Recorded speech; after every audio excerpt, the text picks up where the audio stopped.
Kemudian unsur yang terakhir dalam mekanika rekayasa yaitu perletakan. Jadi untuk perletakannya ada tiga. Yang pertama sendi, di mana sendi ini mempunyai reaksi tegak lurus landasan dan sejajar landasan. Artinya perletakan sendi tidak dapat bergerak tegak lurus maupun sejajar landasan. Di mana pada perletakan sendi ini terdapat dua reaksi gaya. Yang pertama yaitu reaksi perletakan gaya vertikal dan gaya horizontal. Yang kedua yaitu roll. Roll mempunyai reaksi tegak lurus landasan, artinya perletakan roll tidak dapat bergerak ke arah tegak lurus landasan. Jadi pergerakan roll ini tidak dapat bergerak arah tegak lurus, di mana pada perletakan roll ini hanya memiliki reaksi gaya vertikal saja dan tidak mempunyai reaksi gaya horizontal. Dan yang ketiga yaitu perletakan jepit. Nah, jadi reaksi pada jepit ini terdapat reaksi gaya horizontal, vertikal, dan juga reaksi momen. Nah, tiga reaksi ini pasti dipunyai oleh perletakan jepit. Sehingga dapat diartikan kalau perletakan jepit tidak dapat bergerak pada arah lurus maupun sejajar landasan juga tidak dapat berputar atau berotasi. Nah, dapat dilihat pada gambar berikut contohnya perletakan tumpuan sendi pada jembatan. Nah, yang kanan ini contohnya perletakan tumpuan sendi atau roll pada jembatan penyeberangan antar gedung. Mari sama-sama kita perhatikan contoh pada gambar ini. Jadi ada sebuah perletakan sendi dan roll. Nah, jadi terdapat ini ada baloknya. Nah, di balok tersebut mempunyai beban Q sebesar ton per meter. Dari gambar ini terlihat bahwa perletakan sendi dan roll ini tidak dapat bergerak ke atas. Nah, ini dapat dilihat pada garis lanjutannya ini. Sedangkan pada perletakan jepit ini tidak karena mempunyai reaksi momen pada jepit ini, maka untuk batangnya ini tidak dapat berputar atau berotasi. Nah, jadi untuk jenis-jenis perletakan pada mekanika rekayasa ini, untuk perletakannya biasanya jenisnya yaitu sendi dan roll, kemudian jepit sendi atau jepit roll, dan jepit bebas. Jadi untuk jepit ini dapat berdiri sendiri, dan ujungnya ini bisa dapat bebas, namun untuk sendi dan roll ini harus berpasangan. Bisa sendi-sendi atau sendi jepit, ataupun sendi roll. Jadi sendi dan roll ini tidak dapat berdiri sendiri seperti perletakan jepit ini. Kemudian dalam mekanika rekayasa ini ada yang dinamakan dengan reaksi perletakan. Jadi reaksi perletakan ini digunakan untuk atau dihitung untuk mendapatkan konstruksi yang stabil.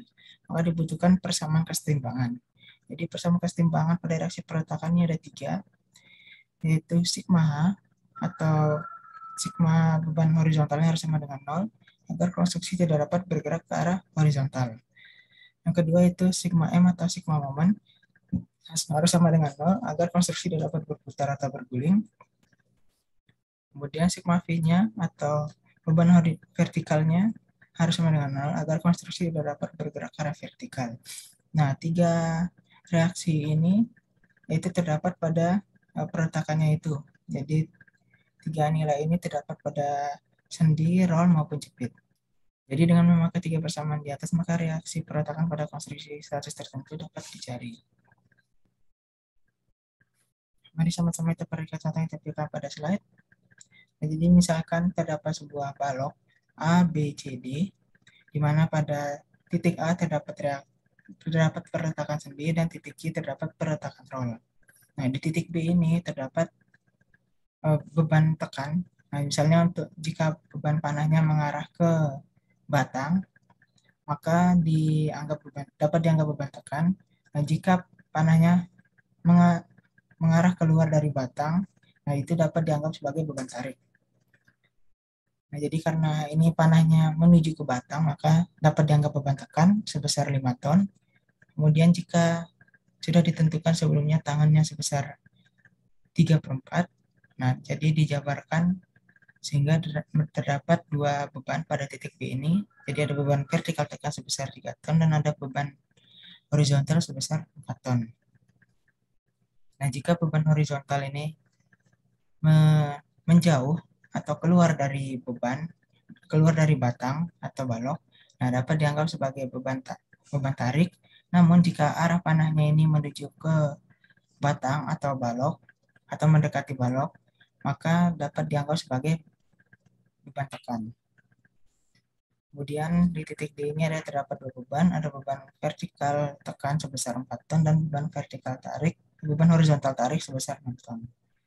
Panjang A ke B 2 meter, B ke C 8 meter, dan C ke D 3 meter. Nah, dalam perhitungan mekanika rekayasa, beban, jarak, notasi titik, dan peletakan ini wajib ada. Jadi ada beberapa hal yang perlu diingat. Nah, misalnya untuk arah panah ini, jadi perlu diingat untuk kedepannya, jika mengarah ke kanan, itu maka bernilai positif, dan jika mengarah ke kiri, maka bernilai negatif. Nah, ini sebenarnya dapat berlaku sebaliknya juga, jika mengarah ke kiri bernilai positif, jika mengarah ke kanan bernilai negatif. Namun hal ini harusnya tentunya berlawanan dan secara konsisten digunakan dalam analisa tersebut. Jadi hal ini perlu diingat-ingat untuk memudahkan perhitungan ke depannya. Nah, jadi yang pertama yaitu menghitung nilai sigma H-nya, di mana nilai sigma H atau horizontal ini terdapat pada reaksi peletakan A, karena reaksi peletakan A atau sendi ini dapat menahan beban horizontal juga. Nah, jadi dianggapkan misalnya HA yang ada di sendi di titik A ini mengarah ke kanan. Jadi karena mengarah ke kanan maka dianggap positif. Kemudian dikurangi 4 ton. Nah, jadi karena panahnya berlawanan arah maka bernilai negatif. Kemudian ditambah dengan 6 ton karena arah panahnya sama dengan HA, maka dianggap nilai positif. Sehingga didapatkan reaksi peretakan horizontal pada sendi di titik A ini negatif 2 ton. Jadi tanda negatif mengartikan kesalahan pemisahan arah. Jadi HA seharusnya mengarah ke kiri. Jadi nilai negatif ini hanya menggambarkan pemisahan arahnya saja. Jadi kalau nilai negatif ini positif, maka searah dengan permisalan arah di awal. Namun jika bernilai negatif, maka berlawanan dengan permisalan arah di awal ini. Nah, jika misalnya HA dimisalkan ke kiri, maka ini nilainya sebesar 2 ton. Jadi nilainya itu searah dengan permisalan arah di awal ini. Jadi nilai negatif itu tidak atau bukan menandakan bahwa hasil perhitungan itu salah, namun menentukan atau menggambarkan arahnya. Jadi sehingga nilai HA pada reaksi peletakan sendi di A ini sebesar 2 ton ke arah kiri. Kemudian untuk menentukan reaksi vertikal atau reaksi gaya vertikal pada sendi dan roll ini. Nah, jadi yang pertama kali diingat-ingat yaitu jika berlawanan dengan arah jarum jam, maka bernilai negatif, dan jika atau searah jarum jam, maka bernilai positif. Nah, misalnya kita akan menghitung reaksi perletakan yang ada di A ini. Nah, jadi misalkan sigma momennya ini ada di C. Nah, jadi titik perputarannya ini di C, dan nilai VA-nya dimisalkan ke arah atas atau searah jarum jam. Jadi VA ini searah jarum jam ke atas, kemudian dikalikan dengan panjangnya ke titik C ini, jadi ini titik perputarannya, dikalikan dengan 10, kemudian dikurang 3. Nah, jadi ini karena berlawanan arah jarum jam, maka dikurangi 3, ada bernilai negatif, dikurangi 3, dikalikan dengan panjangnya ke titik C ini sebesar 8, kemudian ditambah dengan 4. Nah, jadi bebannya ini 4, karena searah dengan jarum jam, maka bernilai positif dikalikan 3, yaitu jaraknya ke C ini. Sehingga didapatkan nilai PA, yaitu 1,2 ton arah ke atas, vertikal ke atas. Kemudian untuk mencari reaksi perletakan vertikal di C menggunakan sigma momen A. Jadi titik perputarannya ini di titik A. Nah, jadi mana untuk sigma momennya ini yaitu berada pada tiap-tiap perletakan. Nah, jadi untuk mencari nilai VC atau nilai reaksi vertikal di C, ini dilambangkan dengan VC. Nah, ini dimisalkan VC-nya ke atas atau berlawanan dengan arah jarum jam. Jadi VC dikalikan dengan jaraknya ke A sebesar 10 meter.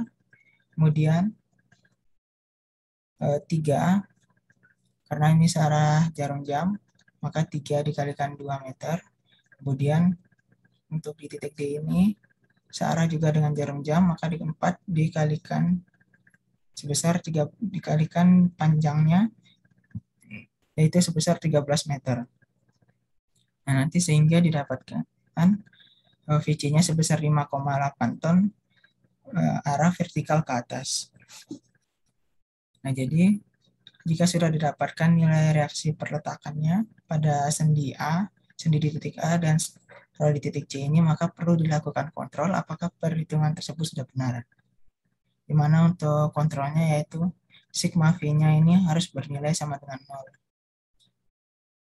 Jadi jumlah beban yang vertikal yang mengarah ke bawah ini sama dengan reaksi perletakan pada tiap-tiap perletakan, reaksi pada tiap-tiap peletakan ini, yaitu reaksi beban reaksi secara vertikalnya.